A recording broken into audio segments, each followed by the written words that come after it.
Students, तो फिर आज से आपके लिए एक नया वीडियो लेकर आए। आज का वीडियो क्लास 10th के हमारे प्यारे प्यारे कोर्स बी के बच्चों के लिए है। तो इस चैप्टर को हम शुरू करें उससे पहले आपको ये बता दें कि हमारी जो मेन पुस्तक है स्पर्श भाग 2 उसके काव्य खंड का हमारा अध्याय चल रहा है, जिसके हम बहुविकल्पीय प्रश्न करा रहे हैं, जिसमें आपके काव्यांश आधारित प्रश्न भी हैं और संपूर्ण पाठ आधारित प्रश्न भी हैं।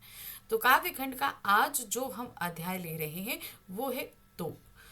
जो ये हमारी तोप पुस्तक जो कविता हमने पढ़ी है ये बहुत आसान है, लेकिन ये प्रतीकात्मक तौर पर ली गई है। यहाँ पर तोप के माध्यम से उन बलशाली लोगों के ऊपर इशारा किया गया है जो कि अपने समय में काफ़ी बलशाली रहे, लेकिन अब जो है उनका इतना ज़्यादा बल नहीं है, अब वो शांत है। तो यहाँ पर समय के परिवर्तन की तरफ खास तौर से ध्यान दिया गया था इस कविता में, कि समय के साथ एक ही के हाथ में सत्ता नहीं रहती है, परिवर्तित होती रहती है। तो चलिए, ये जो हमने कविता पढ़ी थी हम सभी को अच्छे से समझ में आई, अच्छी सी थी। तो अब इस कविता जिस कविता हमारे सामने वीरेंद्र डंगवाल जी ने प्रस्तुत करी थी, इसी के हम करने वाले हैं काव्यांश आधारित बहुविकल्पीय प्रश्न और संपूर्ण पाठ आधारित बहुविकल्पीय प्रश्न। तो शुरू करते हैं। सबसे पहले हमारे पास में आ रहा है पहला काव्यांश। कंपनी बाग के मुहाने पर धर रखी गई यह 1857 की तोप, इसकी होती है बड़ी संभाल, विरासत में मिले कंपनी बाग की तरह, साल में चमकाई जाती है 2 बार। तो यहाँ पर क्या बताया जा रहा है कि जो कंपनी बाग में 1857 की तोप रखी गई है वो हमें विरासत में मिली हुई है और इसकी संभाल कंपनी बाग में की तरह ही की जाती है और इसे साल में 2 बार चमकाया जाता है। कब? 15 अगस्त और 26 जनवरी को, जो हमारे राष्ट्रीय पर्व होते हैं। अब इस पर आधारित प्रश्न देखिए। पहला प्रश्न है, कविता के अनुसार तोप कहाँ रखी गई है? कंपनी बाग के मुहाने पर, शहर में, पर्वत प्रवेश द्वार पर, शहर से दूर गांवों में, या कंपनी बाग के प्रवेश द्वार पे। तो सही ऑप्शन क्या है? कंपनी बाग के प्रवेश द्वार पे रखी गई है। अगला प्रश्न है, तोप को साल में कितनी बार चमकाया जाता है? तो साल में 2 बार चमकाया जाता है। अगर मान लीजिए आपसे ये भी पूछ लिया जाए कि वो 2 मौके कौन से होते हैं, ये भी पूछा जा सकता है, तो आप बोल सकते हो उसको, वो हमारे राष्ट्रीय पर्व होते हैं 26 जनवरी और 15 अगस्त। ये तोप हमें कहाँ से मिली है? ये तोप हमें विरासत में मिली है। कहाँ से मिली है? विरासत में मिली है। निम्नलिखित वाक्यों को ध्यान पूर्वक पढ़िए। अब जो हमने काव्यांश पढ़ा हुआ है ना, उस काव्यांश पे आधारित हमसे 5 वाक्य दिए गए हैं, नीचे ऑप्शंस दिए गए हैं। तो इन 5 वाक्यों में कुछ वाक्य सही हैं और कुछ गलत हैं, तो हमें सही वाक्यों को खोज के निकालना है। तो पहले वाक्य पढ़ते जाएं और जो हमें सही लग रहा है उस पर टिक करते जाएं, फिर हम नीचे के ऑप्शन से हम उनको मिला लेंगे। ठीक है? तो सबसे पहला जो आ रहा है, कंपनी बाग के मुख्य द्वार पर तोप रखी गई है, ये बिल्कुल सही है। चलिए नेक्स्ट आते हैं, वह तोप 1857 के युद्ध में काम आई थी, ये भी सही है। फिर तीसरा है, इस तोप की अब कोई देख रेख नहीं होती, नहीं, अब तो उसकी देख रेख होती है। कंपनी बाग में रखी यह तोप विरासत के समान है, विरासत के समान नहीं है, ये विरासत में मिली है। तो ये भी जो है हमको थोड़ा सही लग रहा है। एक बार तभी आगे देखते हैं। कंपनी बाग को साल में कई बार चमकाया जाता है, नहीं, तोप को चमकाया जाता है। तो यहाँ पर हम क्या बोलेंगे? कंपनी बाग में रखी यह तोप विरासत के समान है।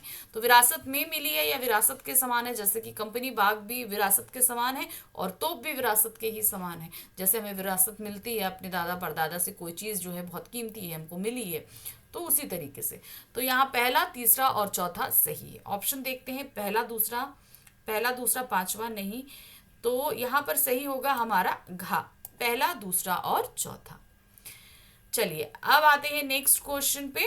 कंपनी बाग में रखी तोप किन पर हुए जुल्मों की दास्तान कहती है? सैनिकों पर, मजदूरों पर, विदेशियों पर, या भारतीयों पर? तो ये कंपनी बाग में जो रखी तोप है ये किसके जुर्मों की दास्तान कह रही? किन्होंने जुर्म किए थे? ये विदेशियों ने हम पर जो जुर्म किए थे उनकी दास्तान कहती है ना? किन पर हुए जुर्मों की दास्तान कहती है। तो किन पर हुए जुर्म? अच्छा, ये देखिए हमने भी ध्यान नहीं दिया, ध्यान दीजिएगा, क्वेश्चन का मतलब यहाँ पर बदला हुआ है कैसे है, यहाँ देखिए, कंपनी बाग में रखी तोप किन पर हुए, किन के नहीं है, किन के जुर्मों का नहीं है, किन के जुर्मों की दास्तान नहीं, किन पर हुए जुर्मों की दास्तान। तो किन पर जो वो जुर्म हुए थे, वो भारतीयों पर जुर्म हुए थे। 1857 में, याद है ना आपको, हमारे देश का प्रथम स्वतंत्रता संग्राम हुआ था। तो भारतीयों के ऊपर के सामने वो तोप लगा दी गई थी और उन तोपों से उन भारतीयों को उड़ा दिया गया था और क्रांति को शांत करने के लिए। तो ये ध्यान रखिए, किन के जुर्मों की दास्तान कहती है, तो विदेशियों की, और किन पर हुए जुर्मों की दास्तान, तो भारतीयों पे। ठीक है, तो ध्यान से पढ़िएगा, हमारी तरह गलती नहीं करिएगा।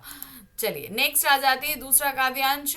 सुबह शाम कंपनी बाग में आते हैं बहुत से सैलानी, उन्हें बताती है ये तोप की मैं बड़ी जबर, उड़ा दिए थे मैंने अच्छे अच्छे सुरमाओं के धज्जे अपने जमाने में। तो जो कंपनी बाग में लोग घूमने आते हैं उनको ये तोप बताती है कि अपने समय में ये बहुत ही ज़्यादा शक्तिशाली थी, उसने अपने समय में बहुत सारे सुरमाओं के धज्जे उड़ा दिए थे। अब इस पर प्रश्न हमारे सामने है, क्या तोप अपने बारे में क्या बताती है, वह बहुत बड़ी है, वह अब कुछ नहीं कर सकती, वह अपने समय में बहुत शक्तिशाली थी, वह कमज़ोर नहीं है। तो यहाँ पर क्या बताती है, वह अपने समय में बहुत जबर यानी कि बहुत शक्तिशाली थी। अगला है, निम्नलिखित वाक्यों को ध्यान पूर्वक पढ़िए। अब हमने जो अभी काव्यांश पढ़ा ना, उस पर आधारित ये 5 वाक्य दिए गए हैं। इन 5 वाक्यों को आप पढ़ेंगे और सही टिक मार्क करेंगे, जो सही वाक्य है उन पर टिक मार्क करेंगे और फिर उन्हें नीचे के हिसाब से मिलाएंगे। देखिए क्या है। पहला है, कंपनी बाग अब पर्यटन क्षेत्र बन गया है। बिल्कुल, क्योंकि सैलानी आ रहे हैं तो इसका मतलब वो पर्यटन क्षेत्र है, तो पहला सही है। दूसरा, यहाँ सैलानी घूमने आते हैं, ये भी सही है। तोप उन्हें 1847 की कहानी बताती है, नहीं, वो 1857 की कहानी बताती है, तो ये पॉइंट गलत है। तोप उन्हें शहीदों की गौरव गाथा सुनाती है, नहीं, शहीदों की गौरव गाथा नहीं सुनाती, जिन्होंने आज़ादी के लिए अपनी जान कुर्बान कर दी उन भारतीयों की गाथा सुनाती है। नेक्स्ट है, तोप का मानवीयकरण किया गया है। बिल्कुल, तोप का मानवीयकरण, क्योंकि तोप जो है वो अपने जबर होने की कहानी सुना रही है। अब कहानी सुनाने का काम मनुष्यों द्वारा किया जाता है, और जबकि तोप जो है वो जड़ है, तो इसलिए यहाँ पर ये क्या होगा, ये सही है। तो पहला, दूसरा और पांचवा सही है। देखते हैं कहाँ पर आ रहा है, पहला, दूसरा और तीसरा नहीं, दूसरा, तीसरा, पांचवा नहीं, पहला, दूसरा और पांचवा, तो ये हमारा गा वाला ऑप्शन एकदम सही आ रहा है। नेक्स्ट क्वेश्चन की तरफ बढ़ते हैं। कंपनी बाग में सुबह शाम कौन आता है, सिपाही, सूरमा, चिड़िया या सैलानी? तो कौन आते हैं, वो तो वहां पर सुबह शाम सैलानी आते हैं घूमने के लिए। प्रश्न संख्या 4 है, तोप ने अपने समय में क्या क्या कार्य किए हैं? भारतीय देशभक्तों का दमन किया है, बातचीत का माध्यम समाप्त कर दिया है, अंग्रेजी सत्ता को उखाड़ फेंका है, शक्तिशालियों को और अधिक शक्ति प्रदान की है। तो तोप ने अपने समय में भारतीय देशभक्तों का दमन किया था, यानी कि क्रांति को दबाने के लिए भारतीयों को तोप से उड़ा दिया गया था, तो भारतीय देशभक्तों का दमन किया था। प्रश्न संख्या 5 है, तोप को जबर कहने का क्या कारण हो सकता है? उसे जबर कहा जा रहा है, इसका कारण क्या है? तोप का आकार बड़ा होना, तोप से गोलियां चलाना, तोप द्वारा 1857 के संग्राम में बहुत से वीरों की धज्जियां उड़ा देना, या उपरोक्त सभी। तो यहाँ सही क्या है, तोप के जबर यानी कि शक्तिशाली कहने का कारण यह है कि तोप ने 1857 के संग्राम में बहुत सारे वीरों की धज्जियां उड़ा दी थी, तो यहाँ पर तीसरा ऑप्शन सही रहेगा। अब आते हैं हम काव्यांश संख्या 3 पर।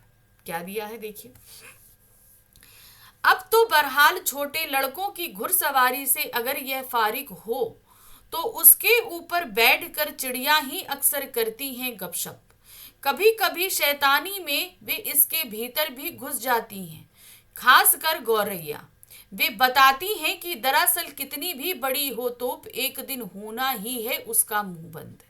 तो यहाँ क्या कहते हैं, क्या बता रहे हैं कि किस तरीके से अब जो है कभी शक्तिशाली रही तोप अब क्या है, बिल्कुल शांत है, बच्चे उसके ऊपर घुड़सवारी कर रहे हैं, चिड़िया उसके अंदर खेल रही हैं, कूद रही हैं, बातें कर रही हैं। अब इसी पर आधारित प्रश्न देखिए। पहला प्रश्न है, अब कंपनी बाग में लड़के आकर क्या करते हैं? तोप चलाते हैं, तोप पर बैठकर घुड़सवारी करते हैं, तस्वीरें खींचते हैं या घूमने आते हैं? तो क्या करते हैं, वो तोप पर बैठकर घुड़सवारी करते हैं। नेक्स्ट क्वेश्चन है, चिड़िया क्या संदेश देती है? क्या संदेश दे रही है चिड़िया? तोप पर बैठकर खूब लाभ उठाओ। तोप एक ना एक दिन खराब हो जाएगी। हर शक्तिशाली का एक ना एक दिन अंत होता ही है, या तोप का मुंह बंद होना ही था। तो चिड़िया क्या संदेश दे रही है कि तोप का मुंह बंद होना ही था, क्योंकि वो जो है उसके अंदर बैठकर जो है खेल रही है, तो इसलिए उसका मुंह बंद होना ही था। अब हमारे पास में तीसरा प्रश्न आ रहा है। क्या दे रहा है यहाँ पर? कवि के अनुसार हम समस्याओं का हल कैसे निकाल सकते हैं? बातचीत से, युद्ध से, तोप से, या शांत रह के? बहुत सारी समस्याएं ऐसी होती हैं कि जिन्हें हम शांत रहकर भी उनका हल निकाल सकते हैं। जरूरी नहीं है कि उसके लिए लड़ाई झगड़े ही किए जाएं। तो सही क्या है? शांत रहकर। नेक्स्ट आते हैं, तोप के भीतर कौन चला जाता है? कौन है जो तोप के भीतर चला जाता है? छोटे बच्चे, लड़के, चिड़िया, या बिल्ली? कौन जाता है? तो जाहिर सी बात है उसके अंदर चिड़िया चली जाती हैं। चिड़िया घुस के अंदर अंदर गपशप करती है ना। नेक्स्ट क्वेश्चन है, बच्चे तोप पर बैठकर क्या करते हैं? बच्चे तोप पर बैठ जाते हैं तो फिर क्या करते हैं? फोटो खिंचवाते हैं, घुड़सवारी का आनंद लेते हैं, रोने लगते हैं, या गपशप करने लगते हैं? तो सही क्या है? वो घुड़सवारी का आनंद लेते हैं। अब हम आ जाते हैं हमारे नेक्स्ट, यानी कि अब हमारा पास आ गए, हमारे संपूर्ण पाठ आधारित प्रश्न खत्म हो गए। ठीक है, अब हम आ जाते हैं बहुविकल्पीय प्रश्नों पर। ठीक, तो हमने जो बहुविकल्पीय प्रश्न, जो अब हमारे जो संपूर्ण पाठ आधारित प्रश्न हैं, अब हम उनको देखने वाले हैं। ठीक है, ध्यान से देखिएगा। कंपनी बाग में रखी तोप किसका प्रतीक है? कंपनी बाग में जो तोप रखी है वो किसका प्रतीक है? निराशा और अंधकार का, अंग्रेजों की शक्ति का, अंग्रेजों द्वारा किए गए अत्याचारों का, या जीवन की वास्तविकता का? तो किसका प्रतीक है?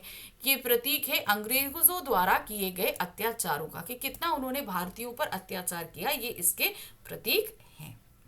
नेक्स्ट क्वेश्चन है, किसी जमाने में शक्तिशाली रही तोप आज किस रूप में काम कर रही है? खिलौने के रूप में, विनाशकारी रूप में, सहज रूप में, या युद्ध करने के रूप में? तो आज वो क्या है? वो जो है सहज रूप से है, किसी तरह से कुछ भी रिएक्शन नहीं कर रही, वो शांति से है, चुपचाप पड़ी हुई है, कुछ दो मतलब सहज है, एकदम शांत जिसको हम बोलते हैं। तो आज कैसे काम कर रही है? वो सहज रूप से काम कर रही है। नेक्स्ट क्वेश्चन है, तोप को कंपनी बाग के मुहाने पर रखे जाने का क्या कारण हो सकता है? कि उसे कंपनी बाग के मुहाने पर रखा गया, आखिर इसका कारण क्या था? मुहाने की सुंदरता बढ़ाना, देश की शान बढ़ाना, आने जाने वाले लोग आसानी से देख सकें, या लोगों में डर तथा भय बना रहे?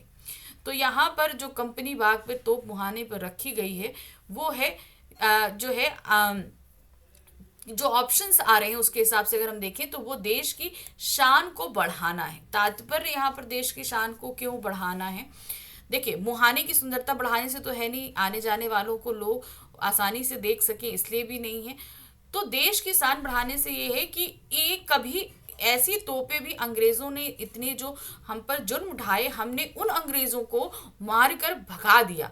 तो ये गाथा भी गाने के लिए ये तोप को यहाँ रखा गया कि इतने शक्तिशाली थे अंग्रेज, लेकिन हमने अपनी भावनाओं, अपनी शक्ति से उनको यहाँ से खदेड़ दिया।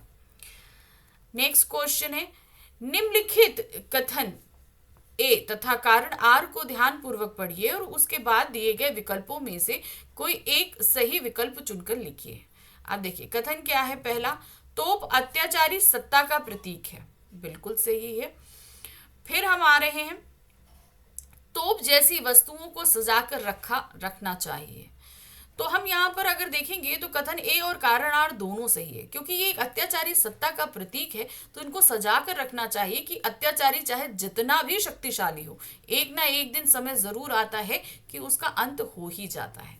तो यहाँ पर जो सही हम देख रहे हैं, कथन ए तथा कारण आर दोनों सही है, तो यहाँ पर हम लगाते हैं आपका सेकेंड वाला ऑप्शन। ठीक है, नेक्स्ट आते हैं, निम्नलिखित वाक्यों को ध्यान पूर्वक पढ़िए। अब हमारे पास संपूर्ण पाठ आधारित 5 प्रश्न आए हैं। इन 5 प्रश्नों में से हमें सही प्रश्न का जो है वो उत्तर खोजना है। ठीक है, जो सही वाक्य हैं उन्हें वो खोजना है और फिर नीचे वाले से मिलाना है। तो ध्यान रखिए, 5 है तो इसमें 3 ऑप्शंस सही रहेंगे और बाकी गलत, ध्यान दीजिए। अब क्या है, अब तोप पर छोटे बच्चे घुड़सवारी का आनंद लेते हैं, ये बात बिल्कुल सही है। नवयुवक उस तोप पर बैठकर गपशप करते हैं, बिल्कुल नहीं, चिड़िया करती है गपशप।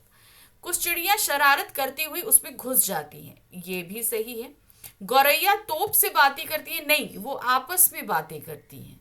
बड़ी से बड़ी तोप भी एक दिन शांत हो जाती है, ये बात भी बिल्कुल सही है। तो सही ऑप्शन क्या है, पहला, तीसरा और पांचवा।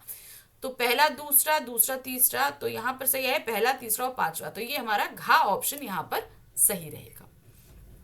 अगला प्रश्न देखते हैं। सन 1857 में प्रयोग की गई तोप अब किस काम आती है? शक्ति प्रदर्शन के लिए, युद्ध लड़ने के लिए, छोटे लड़कों की घुड़सवारी के लिए, या सबक लेने के लिए? तो आज किस काम आ रही है वो? छोटे लड़कों की घुड़सवारी के लिए काम आ रही है। कंपनी बाग के मुहाने पर रखी तोप को देखकर हम क्या प्रेरणा ले सकते हैं? उस तोप जो मुहाने पर रखी है उसको देखकर हम किस तरह की प्रेरणा प्राप्त कर सकते हैं? हमें ईस्ट इंडिया कंपनी जैसी कंपनियों से सावधान रहना है, हमें अपने देश की रक्षा करनी है, हमें कोई ऐसा कार्य नहीं करना चाहिए जिससे हमारी आज़ादी खतरे में पड़े, या उपरोक्त सभी। तो यहाँ पर हम उपरोक्त सभी पे निशान लगाएंगे, क्योंकि ये हमारा इतिहास है जो हमें सबक सिखाता है कि हमें इन सारी चीज़ों से सावधान रहना चाहिए। प्रश्न संख्या 8 है, चिड़िया का तोप में घुसना क्या दर्शाता है? जो चिड़िया तोप के अंदर घुस जाती है, कवि ने जैसे बताया, तो वो उसके माध्यम से क्या दर्शाना चाह रहे हैं? शक्ति के बल पर प्राप्त विजय स्थायी नहीं होती, समय के साथ साथ बड़े से बड़ा सूरमा भी तोप की तरह ठंडा हो जाता है। पहला, दूसरा दोनों सही है, या तोप सभी का स्वागत करती है? तो यहाँ सही क्या है हमारा, पहला और दूसरा दोनों सही है। तो यानी कि शक्ति के बल पर विजय स्थायी नहीं रह सकती, आप थोड़े दिन के लिए जरूर उसको ले सकते हो, लेकिन उसके बाद आपको हटना पड़ता है पीछे, और समय के साथ बड़े से बड़ा सूरमा भी तोप की तरह ठंडा हो जाता है। नेक्स्ट है, गौरैया तोप में घुसकर क्या बताना चाहती है? कोई कितना भी शक्तिशाली हो, उसका अंत होता ही है। शक्ति के अहंकार में चूर नहीं होना चाहिए, एक ना एक दिन अहंकार चूर होता ही है, या उपरोक्त सभी? तो हम यहाँ क्या लगाएंगे, उपरोक्त सभी। ये सारी बातें ही गौरैया अंदर घुस के बताती हैं। प्रश्न संख्या 10 है, तोप की संभाल किस प्रकार होती है? विरासत में मिले खजाने की तरह, विरासत में मिले कंपनी बाग की तरह, बेशकीमती चीज की तरह, या अमूल्यहीन साधन की तरह? तो किसकी तरह होता है? इसकी देखभाल विरासत में मिले कंपनी बाग की तरह इसकी देखभाल की जाती है। चिड़िया द्वारा तोप पर बैठकर गपशप करना क्या दर्शाता है? चिड़िया कहीं भी बैठ सकती है, उसे विनाशकारी तोप का भय नहीं है, उन्हें स्वतंत्रता प्राप्त होने वाली है, उनकी बातें कहीं भी शुरू हो जाती हैं। तो गौरैया द्वारा तोप पर गपशप करना दर्शाता है कि उन्हें विनाशकारी तोप से अब भय नहीं लगता है, क्योंकि वो कभी जबर रही होगी, लेकिन अब तो वो शांत हो चुकी है। अंग्रेजी शासन द्वारा कंपनी बाग किस लिए बनाए गए थे? कौन सा कारण था अंग्रेजी जो शासन के द्वारा कंपनी बाग बनाए गए थे? अपनी शक्ति का प्रदर्शन करने के लिए, शिक्षा का प्रचार प्रसार के लिए, प्राकृतिक सुंदरता बढ़ाने के लिए, या अपने आराम के लिए? तो उस समय जब अंग्रेज थे ना, तो इतना ज्यादा सौंदर्यीकरण नहीं था, तो उन्हें अपने आराम के लिए, घूमने फिरने के लिए कुछ जगहें चाहिए होती थी, इसीलिए उन्होंने कंपनी बाग का निर्माण किया था। तो सही क्या है, अपने आराम के लिए। तोप कविता में वर्णित तोप का प्रयोग किसने किया था? ये कविता हमने पढ़ी, इसमें तोप का इस्तेमाल किसने किया था? झांसी की रानी ने, मंगल पांडे ने, अंग्रेजों ने 1857 में, या देशद्रोहियों ने? तो किसने इसका इस्तेमाल किया था? अंग्रेजों के द्वारा इसका इस्तेमाल किया गया था सन 1857 की क्रांति को दबाने के लिए। कविता के अनुसार विरासत में मिली किस चीज की संभाल होती है? पुराने खजाने की, धारदार हथियारों की, बड़े बुजुर्गों की, या तोप की? तो किसकी चीज की संभाल होती है? जाहिर सी बात है, अभी किसकी संभाल हो रही है? तोप की संभाल हो रही है। प्रश्न संख्या 15 है, हर रोज सुबह शाम बहुत से सैलानी कहाँ घूमने जाते हैं? संग्रहालय में, कंपनी बाग में, पार्क में, या चिड़ियाघर में? तो वो कहाँ पर घूमने जा रहे हैं? वो जा रहे हैं कंपनी बाग में घूमने के लिए। सुबह शाम हर रोज कहाँ पर घूमने जाते हैं? कंपनी बाग में घूमने के लिए जाते हैं। तो इस तरीके से हमारे इस अध्याय यानी कि तोप के हमने सारे ही प्रश्न जो है वो हल कर दिए। तो आपको अच्छे से समझ में आया होगा कि हम किस किस तरीके से सारी चीजों को हल कर रहे हैं। ऐसे ही करते रहिए और मैं इसी के आगे के अध्याय के बहुविकल्पीय प्रश्न लेकर आती रहूंगी। देखिए और तैयारी करिए सीरियसली, क्योंकि बहुत कम समय बचा है आप लोग के एग्जाम का। तो मिलते हैं नेक्स्ट वीडियो में, जिसमें हम अगले अध्याय के बहुविकल्पीय प्रश्नों को लेकर आएंगे। Thank you for watching, bye bye.